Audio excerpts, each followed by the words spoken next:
దేవుని ఘనమైన నామమునకు మహిమ కలుగునుగాక. మన ప్రభువును రక్షకుడునునైన యేసు క్రీస్తు ప్రభుల వారి ఉన్నతమైన నామంలో వీక్షిస్తున్న మీ అందరికీ కూడా నిండు శుభాభివందనాలు తెలియజేస్తూ ఉన్నాం. సర్వాధికారి అయినటువంటి దేవాతి దేవుని ఉచితమైన కృపా బాహుల్యత చొప్పున ఈ విధంగా మీతో మాట్లాడడానికి, దేవుని అమూల్యమైనటువంటి మాటలు మీతో పంచుకోవడానికి, మరింతగా మీకు నేర్పించడానికి, నేను కూడా ఎక్కువగా నేర్చుకోవడానికి దేవుడు ఎంతగానో నాకు కృప చూయిస్తూ వస్తూ ఉన్నాడు. ఈ విధంగా ఆయన పరిచర్యలో మీతో అనుసంధానంగా ఉండడానికి, మీ గృహాలకి నేను చేరలేకపోయినా ఈ వాక్కు రూపేణ ఈ టీవీ పరికరాన్ని ఉపయోగించుకొని మీతో ఈ విధంగా మాట్లాడడం అనేది చాలా గొప్ప విషయం. దేవుడు స్థాయికి మించి దేవుడు చాలా చక్కగా వాడుకుంటూ ఉన్నాడు. అందుకై మేము ఎంతగానో సంతోషిస్తూ ఉన్నాం. ఎలా ఉన్నారు? మీరందరూ బాగున్నారని విశ్వసిస్తూ ఉన్నాం. మీ నిమిత్తం, మీ కుటుంబ నిమిత్తం అనునిత్యము మా సంఘము, మా వ్యక్తిగత ప్రార్థన ఎప్పుడు మీరు ఉంటూనే ఉన్నారు. చాలామంది మీలో ప్రార్థన చేస్తూ ఉన్నారు, మా కోసం కూడా, పరిచర్య కోసం కూడా. కొంతమంది అయితే ప్రోత్సహిస్తూ ఎంతగానో దేవుని పరిచర్యలో మీరు మరింతగా ముందుకు వెళ్ళాలని ప్రోత్సాహం తెలుపుతూ ఉన్నారు. అందుకే మేము ఎంతగానో సంతోషిస్తూ ఉన్నాం. మంచిది ప్రియులారా, సమయం మొన్ననే సంవత్సరం వచ్చింది, మరలా ముగింపులోకి వచ్చేస్తూ ఉన్నాం. సమయాలు మాత్రం పొట్టు గాలికి ఎలా అయితే ఎగిరిపోతుందో అలా ఎగిరిపోతూ ఉన్నాయి. రోజులు ఎలా గలుస్తున్నాయో తెలియడం లేదు, ఏం చేస్తున్నామో తెలియడం లేదు. సమయం అనేది చాలా తక్కువైపోయింది. ఉన్న సమయాన్ని మన కొరకు, మన దేవుని కొరకు మనం వినియోగించుకునే బద్దులమై ఉన్నాం. దేవుడు మనకిచ్చినటువంటి గొప్ప సదవకాశాన్ని కూడా మనం వినియోగించుకుందాం. మంచిది. ఈ విధంగా మరొకసారి మీతో మాట్లాడడానికి దేవుడు నాకు ఇచ్చిన గొప్ప అవకాశానికి ఈ రోజున మనం ధ్యానం చేయబోతున్నటువంటి అంశభాగం ఏమిటి అనగా, ఫలితం రావడం లేదని ప్రయత్నం ఆపేస్తున్నావా? మీరు వింటున్నది నిజమే. ఇప్పటి వరకు మీ జీవితాల్లో కూడా మీరు అనుభవిస్తూ ఉంటున్నారేమో. మరలా చెప్తూ ఉన్నాను, ఫలితం రావడం లేదని ప్రయత్నం ఆపేస్తున్నావా? వాస్తవానికి ఉద్యోగరీత్యా, వ్యాపార రీత్యా, చదువులలో, అనేక విషయాల్లో ప్రస్తుతం చాలామంది ఏదో ఆశించి ఏదేదో చేద్దామనుకుని ప్రయత్నం చేస్తూ కొంత సమయం వరకే ప్రయత్నం చేసి విఫలమైపోయి దానిలో సన్నగిల్లిపోయిన వారు చాలామంది. ఇంకా నాకొద్దు, ఈ ప్రయత్నాలు ఏవి నేను చేయను, ఉన్న ఇంత ముద్దైనా సరే తిని బ్రతుకుతాను తప్పించి ఇంకేమీ చేయను అలా అనుకుంటే మన జీవితం ఎన్నటికీ ఫలించదు. చాలామంది జీవితాల్లో, చాలామంది తల్లిదండ్రులు చాలామంది పిల్లల విషయంలో ఎన్నెన్నో హోప్స్ పెట్టుకుంటూ ఉంటారు. ఇదంతా నీట్కి, బీటెక్ విషయాల్లో, ఎంటెక్ విషయాల్లో వాళ్ళు ఎంతో కష్టపడతారు. కానీ ఉన్నటువంటి పోటీ ప్రపంచంలో కొంత వెనకబడిపోతే తల్లిదండ్రులు నిరుత్సాహపడిపోయి విద్యార్థుని అనగా తమ బిడ్డలని చాలా కఠినంగా మాట్లాడి దూషించి వారిని డిసప్పాయింట్ చేసే తల్లిదండ్రులు కూడా చాలామంది ఉన్నారు. దేనికైనా ఓ సమయం ఉంటుంది.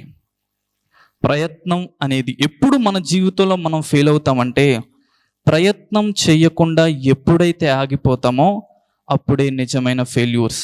ఎన్ని ఫెయిల్యూర్స్ వచ్చినా ప్రయత్నం చేస్తూ ఉంటే ఏదో రోజు ఒక గొప్ప సక్సెస్ని మన జీవితంలో చూస్తాం.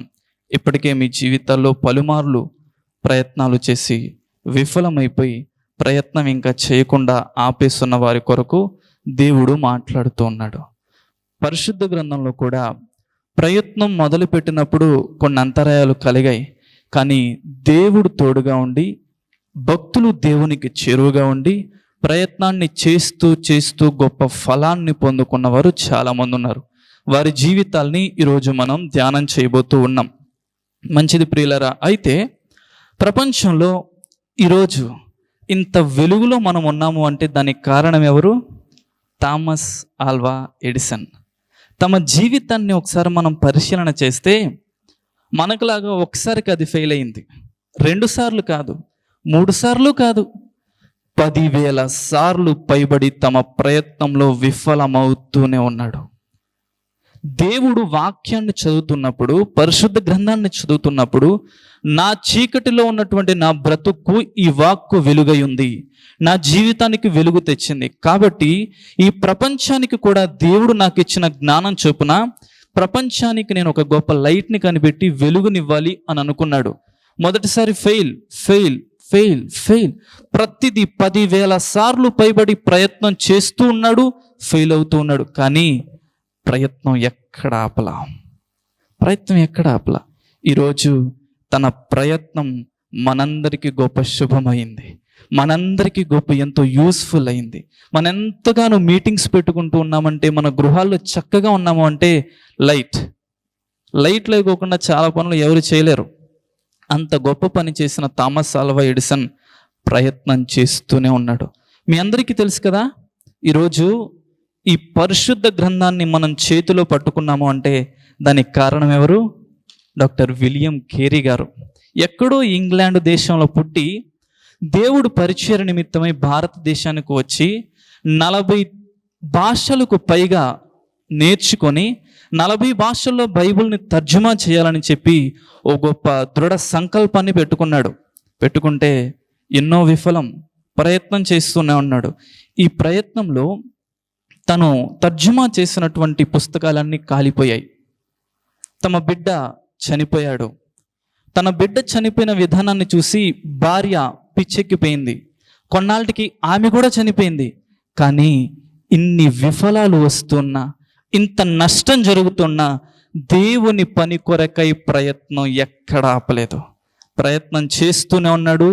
ఈరోజు భారతదేశంలో అఖండ జ్యోతులలాగా కొంతమంది భక్తులు వెలుగుతూ ఉన్నారు అంటే ఈ పరిశుద్ధ గ్రంథమే కారణం. ఈరోజు దేవుని గురించి నువ్వు నేను ఈ విధంగా వినడానికి కానీ మాట్లాడుకోవడానికి కానీ ఇంత చక్కగా ఎందుకు వచ్చింది అనుకుంటున్నారు ఈ అవకాశం? ఆయన యొక్క ప్రయత్నం వలన, ఆయన చేసిన గొప్ప త్యాగం వలన. ఈరోజు మనం చూస్తే సతీ సహగమనం తెలుసు కదా మీ అందరికీ. ఈరోజు మన తాత ముత్తాతలు చనిపోతే మన అవ్వలు కూడా ఎప్పుడు వారితో కలిసి చచ్చిపోవాలి, కానీ బ్రతికి ఉన్నారు అంటే ఈయన చేసినటువంటి ప్రయత్నం. ఎంతోమంది స్త్రీలు చదువుకుంటూ ఉన్నారు అంటే ఈయన చేసిన ప్రయత్నం. ఈరోజు ట్రైన్ ట్రాక్స్ మన భారతదేశానికి వచ్చింది అంటే ఈయన చేసిన ప్రయత్నం. ఈరోజు స్త్రీలు చదువుకోవడానికి అసలు అవకాశమే ఉండేది కదా ఆనాటి దినాలలో, కానీ ఈయన చేసిన గొప్ప ప్రయత్నాలు. ఓ మిషనర్, ఇప్పుడు పుస్తకాలు ప్రింటింగ్ ఎవరు తీసుకొచ్చారు? ఈయన తీసుకొచ్చాడు. ఇంత గొప్ప ఘనకార్యాలు భారతదేశానికి ఎవరి ద్వారా వచ్చాయి? ఎవరి ప్రయత్నం ద్వారా వచ్చాయి?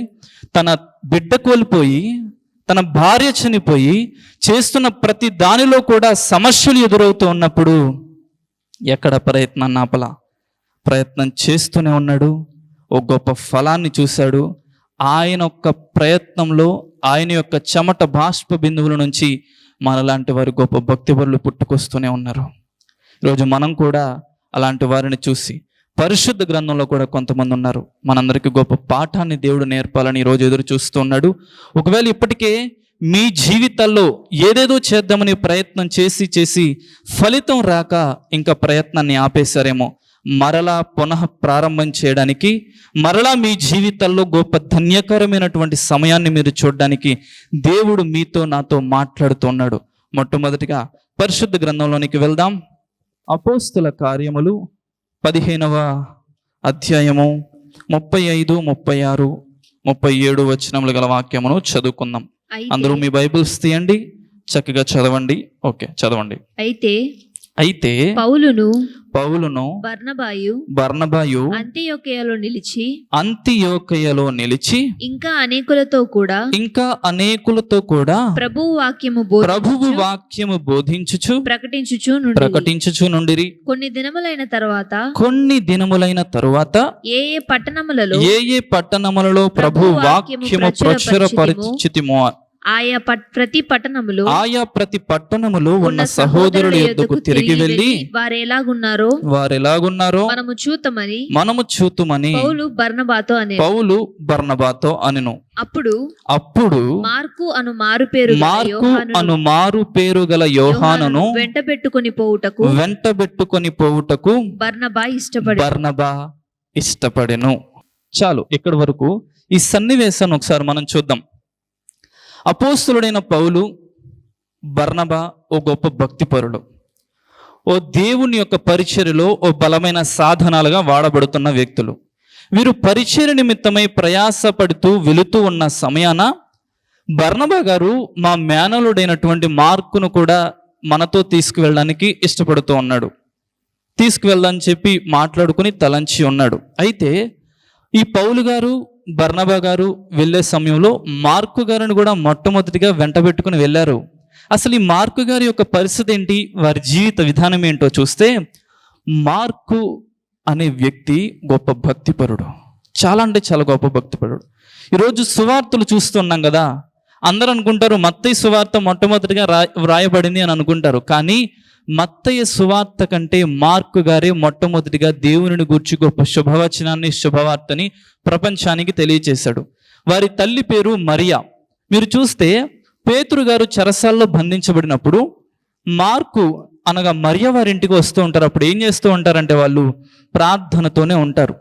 ఈ యొక్క మరియ గారు వారి యొక్క గృహాన్ని దేవుని ప్రార్థనా మందిరంగా మార్చుకున్నవారు, అంత గొప్ప భక్తిపరుడు. అయితే ఎవరైనా మీరు పౌలు జీవితం చూస్తే చాలా జ్ఞానవంతుడు, గొప్ప విద్యావంతుడు, ప్రభు పరిచర్లో ఘనమైన విధంగా వాడబడుతున్నవాడు, దేవుని అనుగ్రహతను పొందుకున్నవాడు. ఇలాంటి వ్యక్తి దగ్గర సేవకులు లేదా సేవ చేద్దామని తృష్ణతో ఉన్నవారు ఆయనతో కలిసి ప్రయాణం చేయడానికి కానీ పరిచర్యలో వెళ్ళడానికి కానీ ఎవరైనా ఇష్టపడతారు. అలానే ఈ మార్కు గారును కూడా ఎప్పుడో ఒకటి చెప్పుంటారు బర్నబాతో, నేను కూడా పరిచర్యకు వస్తూ ఉంటాను, నేను కూడా మీతో వాడబడాలని. అయితే ఇష్టపడ్డాడు.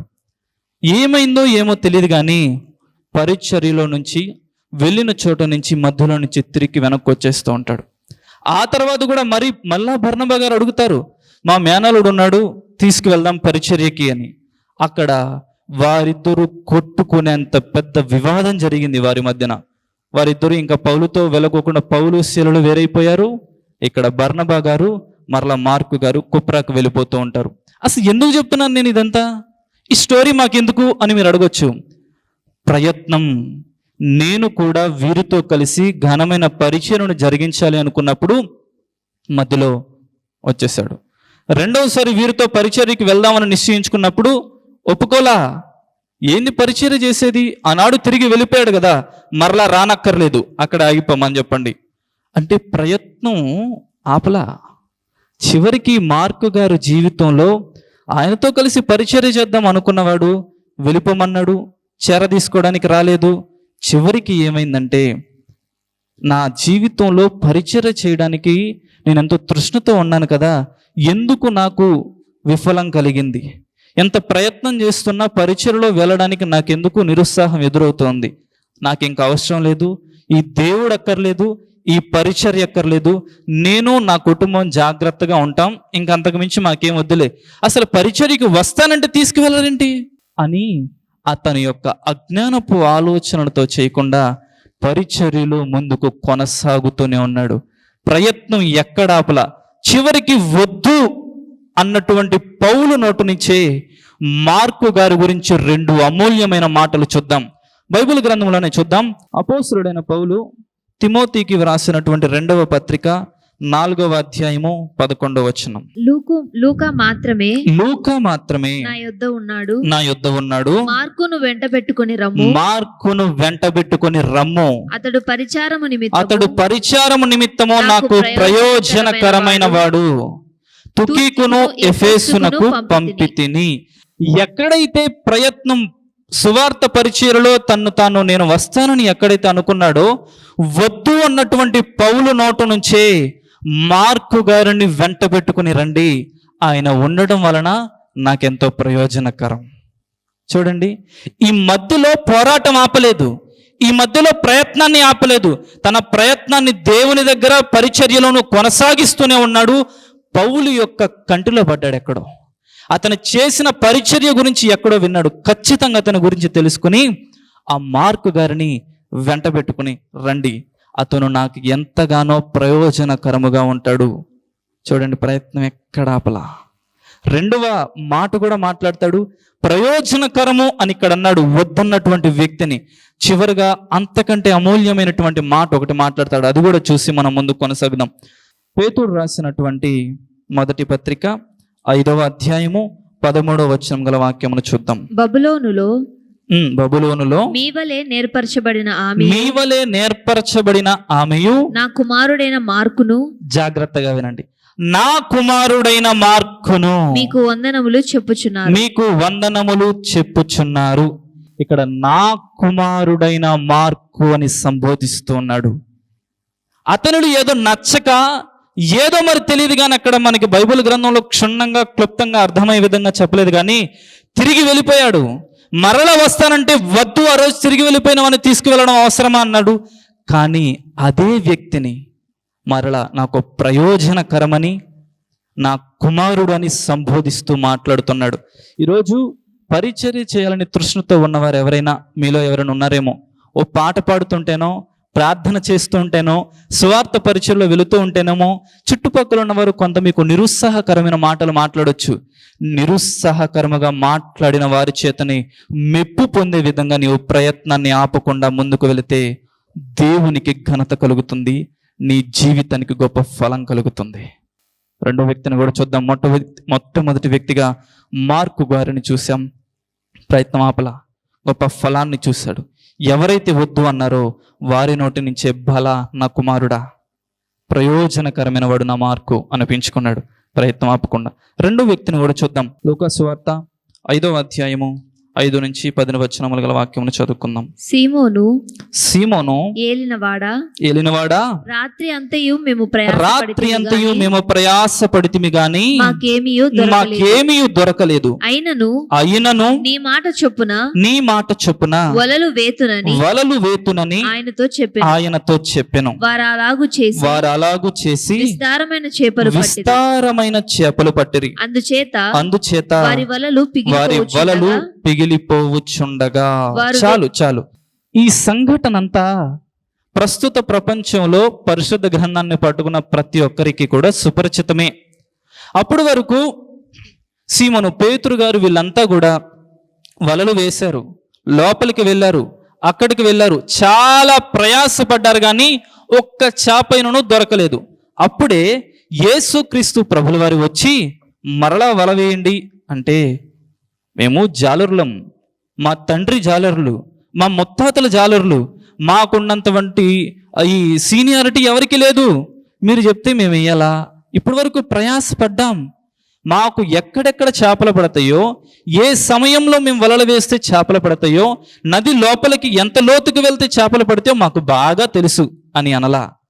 మీ మాట చొప్పున ఆల్రెడీ ప్రయత్నం చేశాడు, మరలా చేసి విఫలమైపోయాను కదా, అవసరమా అని అనుకోలేదు. దేవుడి మాట చొప్పున మరలా ప్రయత్నం చేశాడు. పట్టజాలనంత, వలలు కూడా పెకలిపోయే అంతగా విస్తారమైన చేపలు పట్టారు. అయినా సరే దేవుని మాట వినుట వలన గొప్ప చేపలు మాత్రమే కాదు, అతనికి వచ్చినటువంటి గొప్ప దేవుడిచ్చినటువంటి గొప్ప బిరుదేమిటో తెలుసా?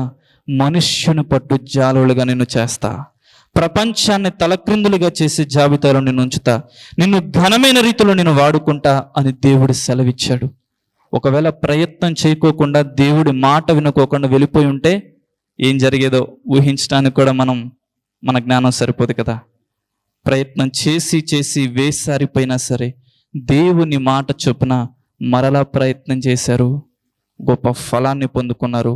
ప్రపంచంలో పేతురు గారంటే గొప్ప పరిచరుడు ఆయన జీవితంలో మనం చూస్తాం. పేతురు గారి నీడ పడితేనే అనేక మంది స్వస్థతలు, ఆయన నీడ పడితేనే మరణించిన వారి సహితం లేచేంత గొప్పగా దేవుడు వాడుకున్నాడు. కేవలం ప్రయత్నం ఆపకపోవడం వలన, నిరుత్సాహపడకపోవడం వలన. మనం కూడా దేవుడు వాగ్దానంతో సెలవిస్తున్నాడు, మరలా నీ ప్రయత్నాన్ని నువ్వు చేయి, దేవుడు ఖచ్చితంగా నిన్ను కూడా నిలవబెట్టడానికి సంసిద్ధంగా ఉన్నాడు. మూడవదిగా గడు చూద్దాం. 2వ కొరింథీయులకు రాసిన పత్రిక 11వ అధ్యాయము 26 నుంచి 28 వచనములు గల వాక్యమును చూద్దాం. 11వ అధ్యాయము 26 నుంచి 28 గల వచనముల వాక్యమును చదువుకుందాం. అనేక పర్యాయములు ప్రయాణములలోను నదుల వలనైన ఆపదలలోను దొంగల వలనైన ఆపదలలోను నా స్వజనుల వలనైన ఆపదలోను అన్యజనుల వలనైన ఆపదలోను పట్టణములో ఆపదలోను అరణ్యములో ఆపదలోను సముద్రములో ఆపదలోను కపట సహోదరుల వలన ఆపదలోను ఉంటిని. ప్రయాసతోను కష్టముతోను తరచుగా జాగరణములతోను ఆకలి దప్పులతోను తరచుగా ఉపవాసములతోను చలితోను దిగంబరత్వముతోను ఉంటిని. ఇంకను చెప్పవలసినవి అనేకములున్నాయి. చాలు. ఎవరి గురించి మాట్లాడుతున్నారు ఇక్కడ? అపోస్తులుడైన పౌలును గూర్చినటువంటి మాటలు. ఎక్కడ చూసినా ఈ 26వ వచనాల్లో ఎక్కడ ఆపద ఆపద ఆపద, స్వజనుల్లోనూ సొంత రక్త సంబంధికుల్లోనూ పట్టణాల్లోనూ, ఒకటి కాదు రెండు కాదు, అనేకమైనటువంటి ఆపదలు అనే ప్రయాణంలో కొనసాగుతున్నాడు. ఇంతకు ముందు చూస్తే రోమా పౌరసత్వం కలిగినవాడు, సకల విద్యందు ప్రావీణ్యత కలిగినవాడు, గమనీయులు పాదాల చెంత దగ్గర ధర్మశాస్త్రాన్ని అవపోసన పట్టినవాడు. అతను ప్రపంచానికి నాగరికతను నేర్పించిన రోమా చెరసాలకి గొప్ప సలహాదారుడిగా ఉన్నవాడు. ఇంతటువంటి గొప్ప అమూల్యమైనటువంటి బ్రతుకును వదులుకొని ఆపదలలో, భయంకరమైన పరిస్థితులలో వీటన్నింటిని వదులుకొని నా ప్రయత్నం అవసరమా అంటే అవసరమని అనుకున్నాడు. ఇన్ని శ్రమలు నాకు అవసరమా అనుకుంటే అవసరమని అనుకున్నాడు. ఓ ఘనమైన రీతిలో ప్రపంచానికి అనేక మంది సేవకులను తయారు చేశాడు. అన్యుల జీవితాల్లో గొప్ప మార్పును తీసుకువచ్చాడు. ఇంత గొప్ప ఘనమైన జీవితం, ఈ ప్రయత్నం ఆపేస్తే దేవుడు వాడుకునేవాడు కాదు. చూశారు కదా, తన ముఖమంట కొట్టిన కొట్టులకి అనేక చోట్ల సువార్తను ప్రకటించడానికి వెళ్ళినప్పుడు మామూలుగా ఫేస్ అందరికీ ఇప్పుడు నాకు ఎలా ఉంది అలానే ఉంటుంది, కానీ ఆయన ఫేస్ చూస్తే అనేక చోట్ల చొట్టలు పడిపోయి ఉంటుంది, గుంతలు పడిపోయి ఉంటుందంట. చాలామంది చారిత్రాత్మకంగా మాట్లాడుకుంటే విన్నాం, చదివాం, చూసాం కూడా. ఎందుకు అంత శ్రమ అవసరం అనే ప్రయత్నాన్ని ఆపేసి సువార్తను ప్రకటించకపోతే తన జీవితం ఎలా ఉండేదో. దేవుడు మనందరికీ తోడుగా ఉండి ఆ విధంగా వాడుకోవడానికి సంసిద్ధంగా ఉన్నాడు. ఎందుకు ఆపేస్తున్నాం? ఈరోజు ప్రయత్నం, పరిచర్య గురించి ఒకసారి వదిలేసేయండి. మీ కుటుంబంలో మీ బాధ్యత, మీ ప్రయత్నం ఎలా ఉందో ఒకసారి జ్ఞాపకం చేసుకోండి. ఈ బిడ్డల భవిష్యత్తు మార్చబడాలి అంటే తండ్రి యొక్క పని చాలా ఎక్కువ. తండ్రి ఎంత కష్టపడతాడో, ఎంత ప్రయత్నం చేస్తాడో, రేపటి రోజున బిడ్డల భవిష్యత్తుకి బంగారు బాటను వేసినట్లే మీ యొక్క అప్రయత్నం వలన, ప్రయత్నం చేయలేని అధ్వాన్య స్థితి వలన మీ వలన కుటుంబం అంతా నాశనం అవుతోంది. మీ వలన కుటుంబం అంతా ఏడ్పుతోనూ, దుఃఖముతోనూ, బాధతోనూ ఉంది. పక్కన వారు ఎంతో చక్కగా అల్లారు ముద్దుగా పెరుగుతూ ఉన్నారు, అనేక వసతులతో పెరుగుతున్నారు. వారిని చూసి నా జీవితం కూడా ఇలానే ఉంటే ఎంత బాగుంటుందో అనుకుని కన్నీరును దిగమింగుకునే విద్యార్థులు చాలామంది ఉన్నారు. వారి జీవితం మారాలంటే నీ ప్రయత్నం మారాలి. నీ ప్రయత్నంలో నువ్వు ఖచ్చితంగా ముందుకు వెళ్ళాలి. పరిచర్యలో ఘనంగా విరివిగా వాడబడాలి అనుకుంటే పౌలు గారు నో, వెళ్ళిపో అన్నాడు. చివరికి అతని నోట నుంచి నా కుమారుడైన మార్కును వెంటబెట్టుకుని తీసుకురండి, అతను నాకు ప్రయోజనకరము అనే స్థాయికి వెళ్ళి గొప్ప ఫలాన్ని పొందుకున్నాడు. తర్వాత పేతురు గారి జీవితంలో కూడా చూస్తున్నాం. అప్పటి వరకు ప్రయత్నం చేశాడు, మరలా ఏంటి ప్రయత్నం చేసేది అని అనుకోలా. దేవుడు చెప్పిన మాటను విని మనుష్యుని పట్టు జాలడిగా చేసేంత గొప్ప స్థాయికి వెళ్ళాడు. చివరిగా తరువాత మనం చూస్తే అపోస్తలుడైన పౌలు ప్రపంచంలో క్రొత్త నిబంధనలో సగం పైబడి గొప్ప పుస్తకాలను రాసినటువంటి వ్యక్తి ఎవరు అంటే అపోస్తలుడైన పౌలే. ఎన్నో పత్రికలు రాశాడు, ఎన్నో సంఘస్థాపనలు చేశాడు. ఇన్ని సమస్యలు వస్తూ ఉన్నాయి, అవసరమా నాకు అని ప్రయత్నం ఆపేస్తే ఓ అమూల్యమైనటువంటి దైవిక జ్ఞానాన్ని పరిశుద్ధ గ్రంథంలో లిఖించబడేదే కాదు, అంత చక్కగా ఫలించాడు. చివరికి దేవాతి దేవునికే సృష్టిని ఏర్పరుస్తున్నప్పుడు కొంత అంతరాయం కలిగింది. దానిని చూసి అగాధ జలములపైన తన ఆత్మ అల్లాడుచు ఉంది, అయినా సరే ఆగిపోలేదు. మరలా ప్రయత్నం చేసి మనం నివసించడానికి యోగ్యముగా దేవుడి సృష్టిని జరిగించాడు. మనం ఎంత మన జీవితాల్లో ఇప్పటి వరకు వ్యాపారాల్లో, చదువుల్లో, కుటుంబ వ్యవస్థలో, పరిచర్యలో, సమస్త విషయాల్లో కూడా అన్నింటిలో ఇప్పటి వరకు ప్రయత్నాలు చేసి ఏ ఫలం రాలేదని చెప్పి ఆగిపోయారేమో మరలా ప్రయత్నం చేసి చూడండి. దేవుని తోడుగా పెట్టుకోండి. ప్రార్థనా పూర్వకంగా ముందుకు కొనసాగండి. ఖచ్చితంగా మీ జీవితంలో ఓ ఘనమైన మేలును చూస్తారు, గొప్ప ఫలాన్ని చూస్తారు. ప్రార్థించుకుని ముగించుకుందాం. పరమందున్న దేవా, ఈ రోజున మీరు మాట్లాడినటువంటి మాటలకే మేము ఎంతగానో సంతోషిస్తూ ఉన్నాం. ఫలితం రావడం లేదని ప్రయత్నం ఆపేస్తూ ఎంతోమంది ఉండిపోయారు. ఈరోజు ప్రయత్నాలు చేసి ఫలం రాకపోయినా సరే ప్రయత్నాలు చేస్తూనే ఉండి తమ భక్తి జీవితాల్లో గొప్ప ఫలాన్ని పొందుకున్న వారి జీవితాలు మీరు మాకు చూపించారు. అందుకే మేము ఎంతగానో సంతోషిస్తూ ఉన్నాం. ఈ మాటలు వినుచున్న ప్రతి ఒక్కరి జీవితాల్లో కూడా ప్రయత్నాన్ని చేసి గలమైన ఫలాన్ని పొందుకోవడానికి సహాయము చేయండి. ఈ మాటలు సారవంతమైన నేలను పడిన విత్తనము వలె 30 దంతులుగా 60 దంతులుగా 100 అంతలుగా మీరే ఫలింప చేయమని యేసు నామం పేరట ప్రార్థించి అడిగి పొందుకొని ఉన్నాము తండ్రి, ఆమేన్. మన ప్రభువును రక్షకుడునునైన యేసుక్రీస్తుల వారి యొక్క ప్రశస్తమైన నామములో ప్రొద్దుటూరు పరిసర ప్రాంతాలలో ఉన్నటువంటి ఆత్మీయులైన దేవుని ప్రియబిడ్డలైన మీ అందరికీ శుభవందనములు తెలియచేయుచున్నాను. ప్రభునందు ప్రియులారా, దేవుని మహాకృపను బట్టి ప్రొద్దుటూరు ప్రాంతంలో హోమస్పేటలోని రాఘవరెడ్డి ఫంక్షన్ హాల్లో గడిచిన 2 సంవత్సరాల నుంచి జరుగుతున్న సువార్త కూడికను మార్చబడినది అని తెలియచేయుటకు సంతోషిస్తున్నాను. పైకి ఎక్కలేని అననుకూలతలో ఉన్నప్పుడు అందరము ప్రార్థన చేయగా ప్రొద్దుటూరు నడిబొడ్డున ఉన్నటువంటి ఒక స్థలమును దేవుడు మనకు లీజుకి ఇచ్చాడు.